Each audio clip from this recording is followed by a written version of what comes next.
Bonjour à tous et bienvenue sur le domaine de Luciane. Avant de commencer cette vidéo récapitulative de 2025 et projet 2026, je propose qu'on fasse comme si ça ne faisait pas plusieurs mois que je n'avais pas posté et que je reviens comme si j'avais posté hier. Parce que la vérité c'est que cet été j'avais vraiment trop de boulot pour assurer en plus les vidéos. Et quand j'ai voulu reprendre au mois de septembre, j'ai jamais repris. Parce que c'est beaucoup plus facile quand on est lancé que de se relancer quand on a arrêté. Parenthèse arrêtée, donc mon récapitulatif 2025, qui a été une année beaucoup plus cool que l'année 2024. J'avais fait une vidéo au mois de février ou mars de 2025 pour raconter un peu tous les déboires que j'avais eus entre une ponette volée, une ponette qui a été retrouvée morte dans son champ, peut-être tuée, mais on sait pas trop, mais le timing était tellement bizarre. Tous mes poneys qui se sont mis à faire colique sur colique, potentielles intrusions dans le champ, bref, ça, j'ai rien eu de tout ça en 2025. En fait, ça s'est arrêté aussi vite que ça a commencé. Je n'en sais pas plus aujourd'hui. Je n'ai pas retrouvé ma ponette près de 2 ans après et honnêtement, j'ai plus trop d'espoir. Mais le sujet d'aujourd'hui, c'est 2025, donc allons-y. Du coup, année 2025 qui a été une année de totale transition pour moi et puis pour l'élevage, pour mon entreprise aussi de prestations animalières qui est encore sur l'entreprise de l'élevage. Je vais développer un peu parce que là c'est confus et je vous ai déjà perdu sûrement. Mais en gros, 2025, où il s'est passé énormément de choses, mais des choses plutôt positives, des choses neutres, un petit peu de négatif, mais en fait, comme tout dans la vie de tout le monde. Donc, en gros, pour commencer et faire ça un petit peu plus propre, qu'en est-il au niveau de l'élevage? Au niveau de l'élevage, j'avais déjà réduit le nombre de furets en 2024, je crois, parce qu'en fait, j'étais totalement débordée. Euh, Avoir beaucoup d'animaux, c'est bien. Bien s'en occuper, c'est mieux. Pas que je m'en occupais pas bien, mais je m'en occupais globalement au lieu de prendre soin de chaque individu. Et cette année, c'est quelque chose que j'ai décidé un petit peu de parfaire parce que j'étais débordée pour diverses manières, diverses choses qui n'ont pas forcément rapport avec l'élevage. Mais en tout cas, j'en pouvais plus et ça a été une année là-dessus où j'ai mis beaucoup de choses en place pour arrêter de courir après le temps, arrêter que ma personnalité ce soit la personne qui bosse tout le temps et qui n'a pas de temps. Je peux dire aujourd'hui que j'en suis quasi sortie. Je vais développer tout ça au fil de la vidéo. Mais en gros, comment ça s'est exprimé au niveau des furets, c'est que j'ai replacé plusieurs adultes, j'ai réduit mon nombre. Aujourd'hui, au moment là actuellement où je tourne cette vidéo, au 31 décembre 2025, j'en suis à 9 furets qui appartiennent à l'élevage, qui vont rester, etc.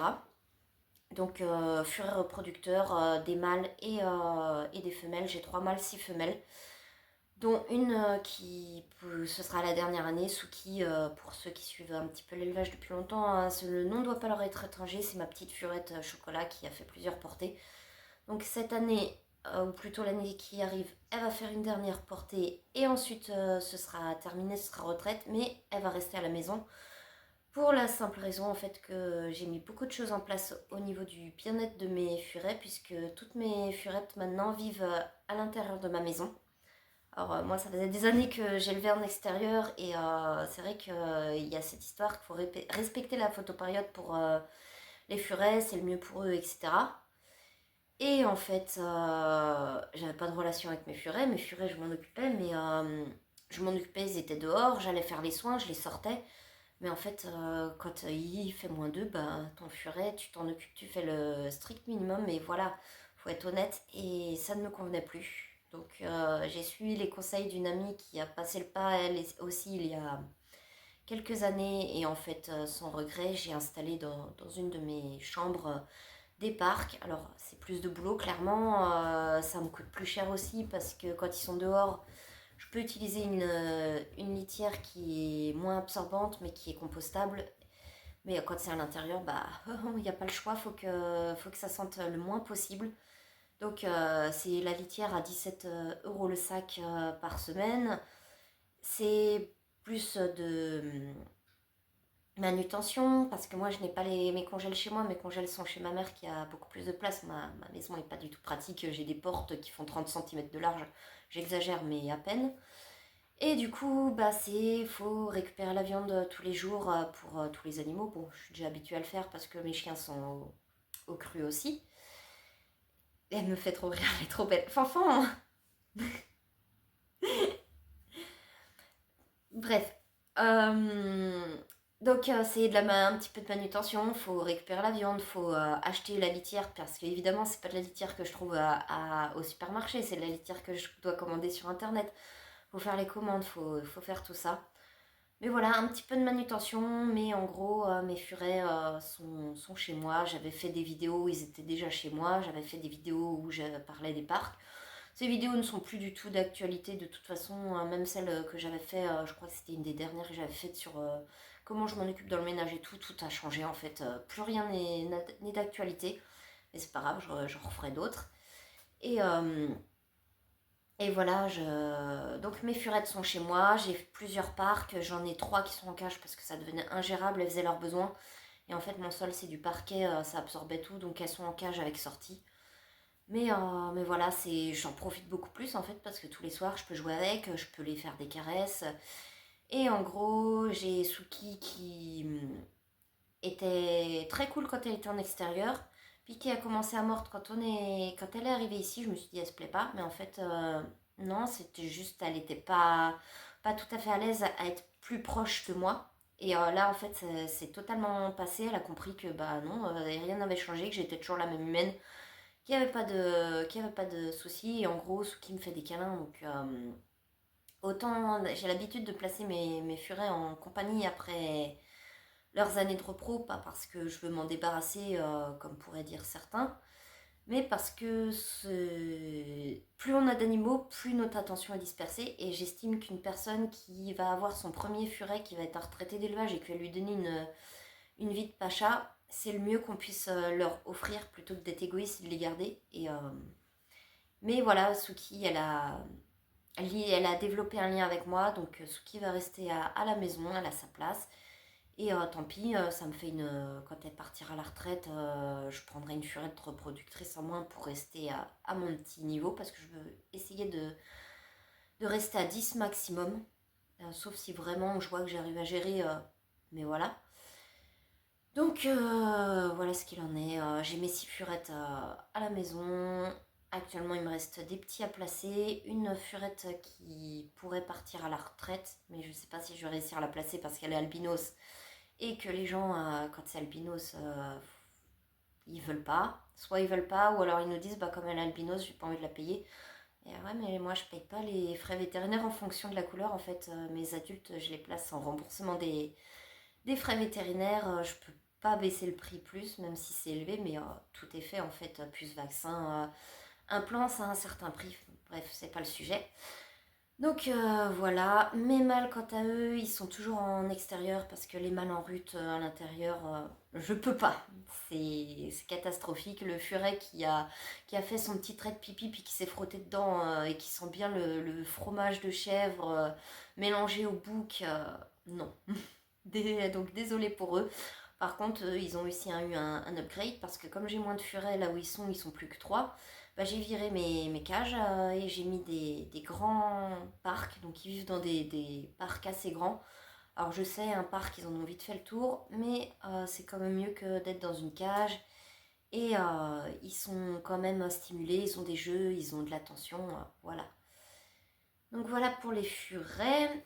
Ce qu'il en est des poneys, les poneys ça n'a pas énormément bougé cette année, je sais plus. J'ai dû la montrer sur la chaîne mais sans la présenter vraiment, mais j'ai accueilli une petite ponette, une pouliche qui a pris un an en 2025, qui va avoir 2 ans. Donc Odyssée, une petite pouliche palomino plein papier Shetland pour reproduction. Bon, pas grand chose à en dire, si ce n'est que c'est une ponette qui est arrivée qui aimait pas du tout l'humain et je suis contente, c'est devenu un vrai pot de colle câlin en fait. J'ai rien forcé, j'ai laissé le temps faire son œuvre. Et en fait, c'est bien aperçu que les autres, ils prenaient plaisir à venir chercher de l'attention et tout. Maintenant, j'en fais ce que j'en veux, je fais des câlins et tout. Doit y avoir un short qui traîne d'elle qui fait des câlins et tout. Donc super contente. J'ai fait saillir mes ponnettes, quasi toutes mes ponnettes qui étaient en âge bien sûr, ont été saillies par Mystère, mon petit entier Alzan qui est né chez moi il y a 3 ans, et par le petit blond, un petit poney Shetland plein papier crémello que j'ai acheté il y a 2 3 ans, je sais plus. Je l'ai racheté à une amie qui l'avait acheté elle-même il y a 3 ans, donc tout se mélange, mais enfin bref, on s'en fout. Et du coup, j'ai fait une prise de sang sur 2 de mes ponnettes, donc Belle qui avait été saillie par le petit blond et Isba qui a été saillie par Mystère. Et les 2 prises de sang sont venues positives. J'en ai pas fait d'autres tout simplement parce que en fait je peux pas faire d'échographie sur mes ponnettes. Ma vétérinaire ne veut pas prendre le risque parce qu'elles sont trop petites. Et si ma vétérinaire estime que c'est trop risqué, je vais pas chercher un vétérinaire qui lui prendra ce risque parce que j'estime que ma vétérinaire, si elle estime qu'il y a un risque, elle s'y connaît mieux que moi et je ne vais pas forcer à tous les moyens de trouver un vétérinaire qui voudra bien parce que je sais qu'il y en a qui le font. Je l'ai déjà fait faire même, mais en fait, l'idée qu'il y ait un risque me dérange beaucoup. Donc j'ai fait une prise de sang sur chaque ponette. C'était surtout pour confirmer que mes entiers étaient fertiles. Alors j'avais pas trop de doutes sur Mystère parce que je l'avais vu saillir. Et en fait, le petit blond, ça faisait 1 an qu'il était avec les ponnettes et que j'avais pas de poulain. Mais il était jeune, il avait que 2 ans. Donc même si à cet âge-là, il est censé être fertile, bah peut-être que non, il n'était pas prêt. Et puis voilà. Parce que sa ponette est gestante, donc tout va bien. Les autres, vu comment elles sont grosses, j'ai pas trop de doutes en fait. Et puis, il n'y a pas de raison en vrai. Même si oui, ça peut qu'il n'y ait pas de poulain, hein, mais voilà. Donc, poulain prévu en avril.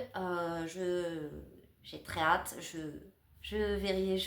Comment dire, je surveiller tout ça. Et bien sûr, il y aura des vidéos sur le sujet, sauf si je suis quelqu'un de pas très, comment dire, de pas sérieux et que j'abandonne encore la chaîne, mais ça on verra bien. En tout cas, la motivation est là. Donc dans les poneys, bah voilà. Si j'ai accueilli un nouveau cheval, en fait, je n'en ai même pas parlé, mais pour tenir compagnie à mes petits entiers qui ne se supportaient plus, j'ai pris un petit cheval qui partait en retraite parce que blessure à un des antérieurs. Je me souviens plus comment ça s'appelle, mais en gros, il a un trou dans l'os, si je ne me trompe pas. Et en gros, il ne peut plus être monté, donc sa propriétaire le plaçait. Et en fait, c'est un cheval que je connaissais, enfin un grand poney que je connaissais puisque je travaille dans le club où il était en pension. Et c'est un poney que j'aimais beaucoup, qui est très câlin et tout. Donc quand il a été proposé pour la retraite à faire du rien au champ en tant que poney de compagnie, ben, je me suis proposée. Et voilà, donc il est à la maison. Alors ça a été un peu compliqué au début parce qu'il se jetait sur mon poney. Il me dégommait mes poneys. Du coup, ce que j'ai fait, c'est que j'ai fait un groupe de mâles. Donc, j'ai commencé en le mettant avec mon cheval. Mon cheval qui a un gros caractère, qui a expliqué que t'es gentil, mais c'est pas toi qui fais la loi. Puis, j'ai remis mes petits entiers petit à petit. En fait, ce qui s'est passé, c'est que comme je voulais mettre toutes mes ponettes ensemble et tous mes mâles ensemble pour le foin, j'ai testé quand même voir si ça se passait bien avec les mâles. Sinon, bah, j'aurais fait 3 paddocks, mais en l'occurrence, ça s'est bien passé, mes petits entiers s'entendent à nouveau.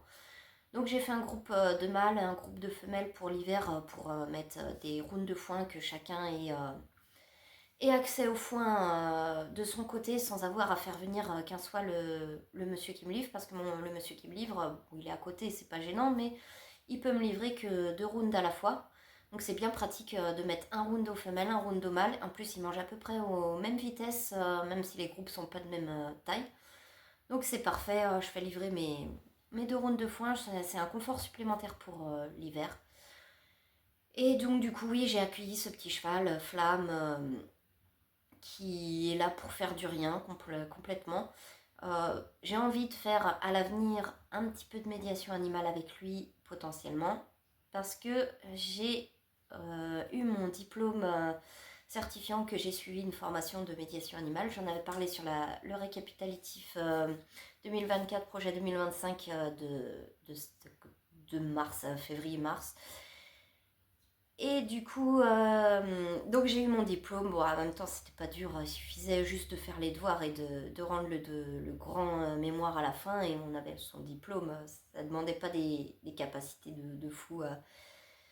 Donc voilà, j'ai eu mon diplôme et puisqu'on en est sur les diplômes, j'ai également obtenu ma licence de transporteur parce que j'ai décidé de me lancer dans une entreprise de taxi animalier, ou plutôt d'ajouter le taxi animalier à mes nombreuses prestations que je propose déjà. Puisque j'avais mon TAV, donc transport animaux vivants, un diplôme qui me permet de transporter les animaux. Et j'avais le droit de transporter mes propres animaux dans le cadre de mon entreprise, de transporter les furets que je fais naître, etc. Mais je n'avais pas le droit de proposer des prestations extérieures, de dire bah tiens, si vous voulez, moi je vous transporte vos animaux. Donc voilà, j'ai passé ma licence pour avoir le droit de faire ce genre de transport. Je l'ai reçu il y a 1 ou 2 semaines, parce que j'ai passé en septembre. Je l'ai reçu du coup ma licence au mois de décembre, ça y est, donc tout est validé. Et du coup, je suis en train de créer une entreprise dédiée aux prestations animalières, puisque actuellement l'élevage, tout comme les prestations animalières, sont sur ma micro-entreprise.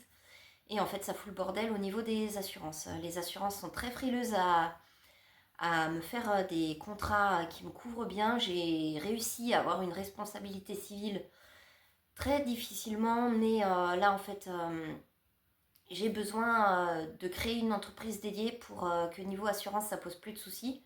Surtout que là, récemment, j'ai eu un accident dans une écurie. J'ai pris un coup de pied de cheval.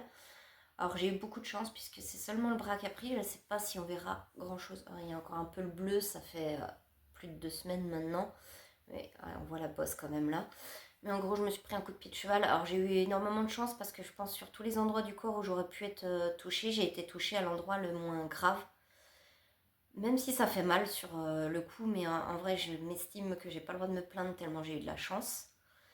Mais voilà, donc en gros, d'où l'intérêt qu'il faut avoir des assurances béton, même si bon, on sait très bien qu'aucune assurance ne m'aurait couvert pour cet accident. Mais voilà, en fait, j'ai envie d'avoir quelque chose qui me couvre un peu plus que bon, ben, on a une responsabilité civile et on sait très bien que le jour où il y a un truc, les assurances, c'est pas moi.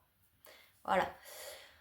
Que dire de plus? Sinon, au niveau des projets 2026, donc il y a l'entreprise qui arrive, qui va se développer un peu. Je voudrais un petit peu séparer tout ça. En vrai, ça va pas changer grand-chose parce que beaucoup de mes activités, je les fais déjà sur ma micro. Je voudrais développer un petit peu le pôle médiation animale. J'ai pas mal d'idées au niveau des furets, un petit peu développer des idées au niveau des furets. J'ai des projets au niveau des furets que je ne vais pas évoquer en vidéo parce que c'est secret et que ça va sortir très bientôt. S'il y a une envie que j'ai, mais je ne suis pas sûre du tout que ce sera pour 2026, mais j'ai une grosse envie d'élevage canin. Depuis des années en fait. J'ai toujours eu envie de faire de l'élevage canin. Plusieurs de mes chiennes avaient été adoptées pour élevage. Ma toute première Gaïka, qui malheureusement m'a quittée en 2025, je ne vais pas en parler en vidéo parce que c'est le meilleur moyen pour que je me mette à pleurer. Là déjà, ça c'est en train de monter. Et mais en gros, oui, ma première chienne était pour élevage, mais elle a eu beaucoup de soucis de santé et je l'ai fait stériliser pour son bien-être. Cette petite louloute, son éleveuse était très chaude à payer en fait les frais pour que je fasse une portée en gros et que je la rembourse quand j'avais vendu les chiots pour me permettre en fait de me lancer. Attention, je fais un petit aparté, mais cette éleveuse est juste géniale et elle m'a remboursé en fait tellement sur les frais de ma première chienne qui était malade et elle m'a donné Fantasia en remboursement alors que je n'y aurais rien demandé quoi. Cette personne n'est absolument pas profiteuse. Ce qu'elle a proposé, c'était pour m'aider parce que j'avais pas forcément le bagage en fait pour faire une portée. Ça ne s'est pas fait parce que j'avais pas le bagage pour faire une portée. Surtout, j'avais pas le lieu de vie pour faire une portée correctement. Ce qu'elle a tout à fait accepté. Hein, donc, je suis pas en train. Ce que je veux dire en gros, c'est que l'éleveuse est géniale et que je ne tolérerai rien à ce sujet. Je suis juste en train d'expliquer une situation maladroitement. Mais en gros, oui, Fantasia aurait dû être une chienne avec laquelle j'aurais fait de l'élevage. Puisque on en avait parlé, que j'en avais très envie, mais j'ai préféré être raisonnable que de lui faire faire que de lui faire des chiots en fait dans une maison avec un tout petit bout de jardin minuscule qui est même pas relié à la maison. Donc en fait le petit bout de jardin, autant dire que je l'utilise pas. Au pire, j'emmène mes chiens faire leurs besoins dedans une fois de temps en temps quand j'ai la flemme. Mais non, en gros, je n'étais pas dans une situation idéale. Je ne le suis toujours pas. Donc c'est pour ça que j'ai des grosses envies d'élevage. Mais des grosses envies d'élevage qui ne se feront probablement pas, en tout cas pas en 2026. À la rigueur, peut-être adopter un chiot en 2026. Parce que je me retrouve avec 3 chiens. Et c'est déjà un très bon nombre, mais j'ai Yukimi tout au fond, ma petite chien loup là qui dort, la petite grise, qui a 12 ans, qui va sur 12 ans. Elle va pas aller en rajeunissant et elle est en pleine forme et je me dis c'est peut-être le moment encore où elle est bien pour adopter un chiot. Ce qui me fait un peu aussi penser ça, c'est des fois j'ai envie de partir avec juste 2 chiens et pour celui qui reste c'est pas cool, ils sont pas habitués à être seuls mes chiens. Donc soit j'en prends un, soit j'en prends les 3. Mais c'est vrai que 2 groupes de 2, des fois, c'est cool. Mais après, est-ce que c'est vraiment une justification nécessaire? Bon, après, concrètement, oui, j'ai envie d'avoir un chiot et j'ai pas envie à la fois. Pour le moment, c'est trop tôt pour moi. Euh, mais c'est une envie que j'ai. Si ça arrivait, ça me ferait plaisir. Ça montera peut-être un peu plus en 2026. Mais ouais, j'aimerais bien prendre un chien. En fait, je suis tombée amoureuse du chien finnois de Laponie. J'ai mon petit mâle qui est là, mais on va pas le voir. On voit un peu ses poils. Parce qu'il est noir sur une couette bleue. Mais en gros, j'ai mon petit chien qui m'a fait tomber amoureux de la race. C'est une race que je trouve géniale et tout. Et c'est vrai que j'aimerais bien prendre une petite chienne pour faire de l'élevage dans plusieurs années. De toute façon, une chienne, on la fait pas saillir à 1 an, ni, donc j'aurai quelques années devant moi, mais le temps file vite et pour l'instant, c'est pas prévu que je parte de cette maison. L'idée, c'est d'acheter une maison quand mes histoires de voitures que j'avais évoquées pareil dans la dernière vidéo du même genre seront résolues. Mais là, en l'occurrence, rien n'est arrangé puisque la personne au tribunal, j'avais eu ce que je souhaitais, mais la personne a fait appel, donc tout est reporté pour 6 mois, 1 an, donc avril ou octobre 2026, donc autant dire qu'on a quand même un peu de temps avant que tout soit résolu, même si ça va arriver vite. Et donc, pour en revenir au fait que quand tout ça serait résolu, l'idée ce serait d'acheter une maison. Mais dans l'immédiat, rien n'est fait, je ne sais pas comment va être le marché d'ici là, etc. Donc rien n'est sûr. Après, je me dis, bon, soit si l'envie me vient d'adopter un chien en 2026, je prends un chien en 2026 et je le prends pour moi. Et puis si l'élevage se fait, très bien. Si l'élevage ne se fait pas, bah écoute, de toute façon, mes chiens ont toujours été les grands amours de ma vie, même en compagnie. Voilà.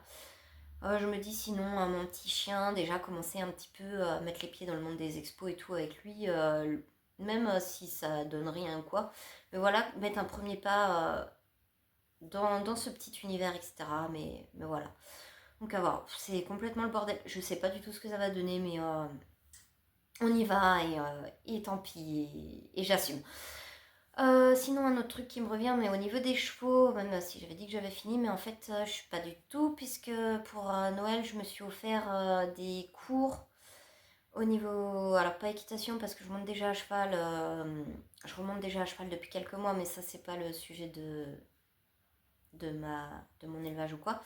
Mais en gros, l'idée, ça va être d'apprendre à bosser pour débourrer mes poneys. Alors, bien sûr, je vais pas monter sur mes poneys Shetland, hein. Je suis beaucoup trop lourde pour ça, beaucoup trop grande, mais en fait faire tout le travail à pied pour que je n'ai plus en fait qu'à déléguer au moment la partie montée avec le centre équestre qui a les cavaliers pour, etc. Mais voilà, donc parce que j'ai envie en fait de proposer des poneys qui soient là pour avoir une interaction avec l'humain et pas pour décorer un champ. J'ai pas envie de faire. En fait, en Normandie, on a beaucoup ça, des gens qui font des poneys Shetland. Et puis les gens ils prennent, ils mettent ça dans un terrain, ils abandonnent et tout. Et c'est pas forcément le genre de clientèle que je vise. Moi, je veux faire naître des animaux depuis tous mes animaux. En fait, je veux que ce soit des animaux qui aient des interactions avec l'humain, etc. Mais au-delà, je veux aussi offrir un vrai partenariat homme-animal quand je vois un de mes bébés.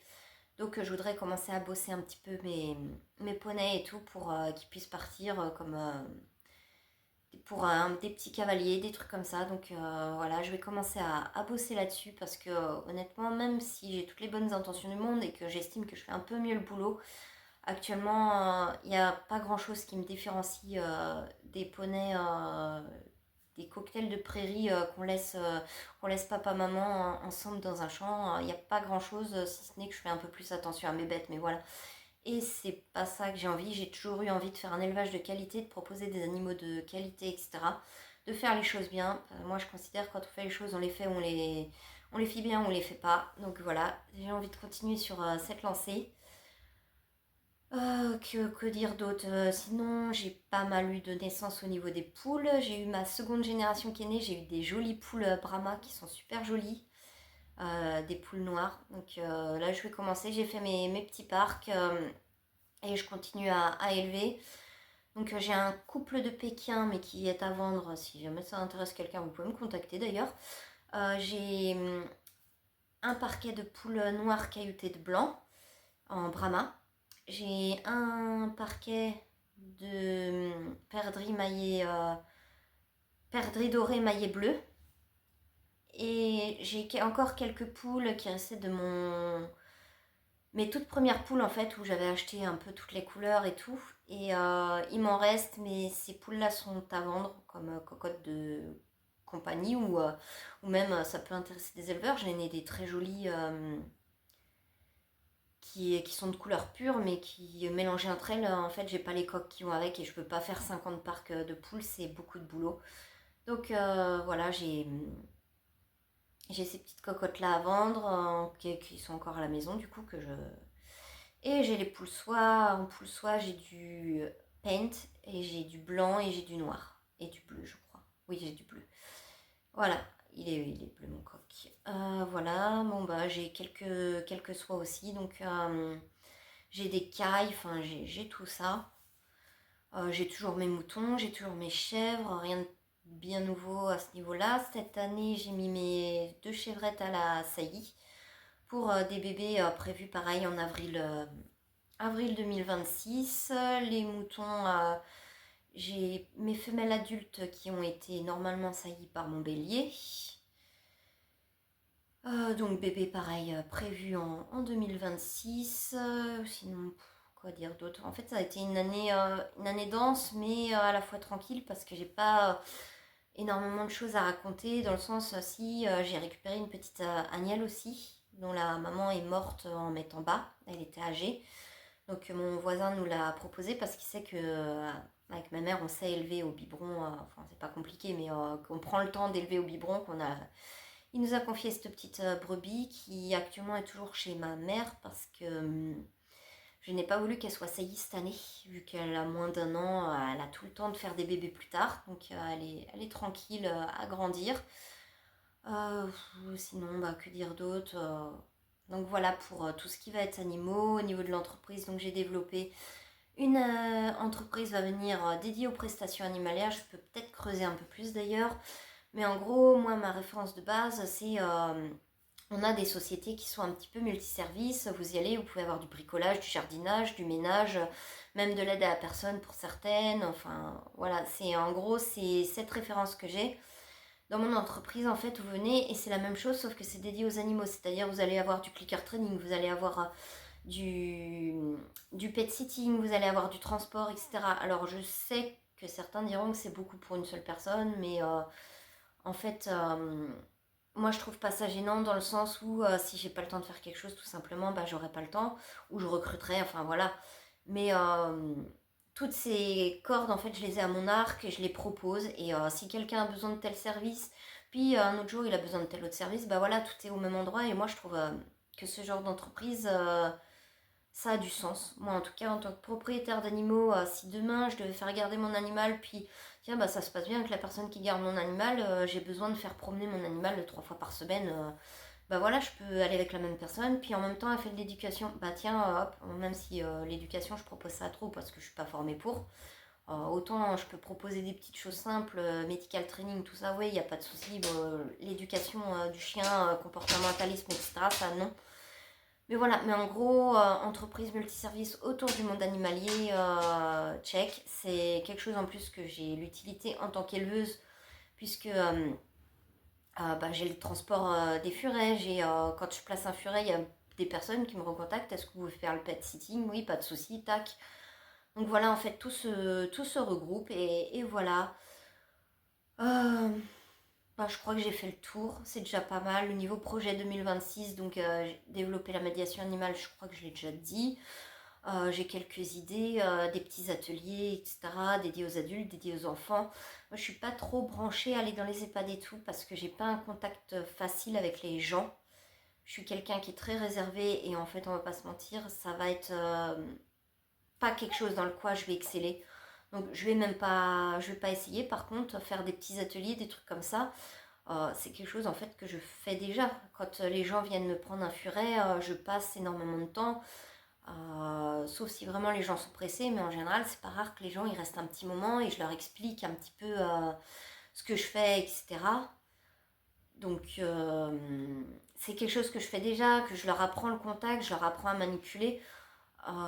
Ça peut tout à fait se rejoindre des activités de médiation animale, telles que moi je le conçois, en tout cas, puisque moi, ma vision de la médiation animale, c'est d'avoir un contact réparateur avec l'animal.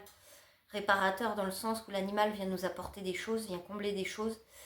Pour moi, c'est ma vision en tout cas de la médiation animale. Je sais que c'est pas forcément celle de tout le monde, ou en tout cas, je pense que c'est pas celle de tout le monde. Mais voilà, moi, en tout cas, c'est ce que j'ai envie de faire. Donc, c'est quelque chose qui va voir le jour en 2026. Actuellement, en plein hiver, c'est un petit peu compliqué parce que beaucoup de mes animaux sont des animaux d'extérieur. Les gens ont probablement pas envie de patauger dans la boue. Donc, voilà, mais je crois que j'ai fait le tour. J'ai pas prévu énormément de choses, si ce n'est de continuer à bosser cette entreprise et cet élevage qui soit au plus près de ces animaux. Je vais peut-être vendre quelques-unes de mes poulinières aussi cette année. J'attends qu'elles mettent bas, elles seront probablement à vendre avec leurs poulains. En tout cas, deux d'entre elles sûres. Il y en a une, c'est sa dernière année ou avant-dernière année avant que je la mette à la retraite. Mais elle ne partira pas, elle restera avec les copines à faire la tata des poulains, sauf si vraiment je trouve une famille où elle s'épanouira, parce qu'elle a beaucoup de mal à trouver sa place dans le champ, et en même temps c'est une ponette que j'aime énormément, donc j'ai pas envie de la voir partir. Mais l'élevage des fois c'est faire des choix, et clairement si demain moi je me rends compte qu'elle peut être beaucoup plus heureuse ailleurs, je ferai les choix en fonction de son bien-être à elle.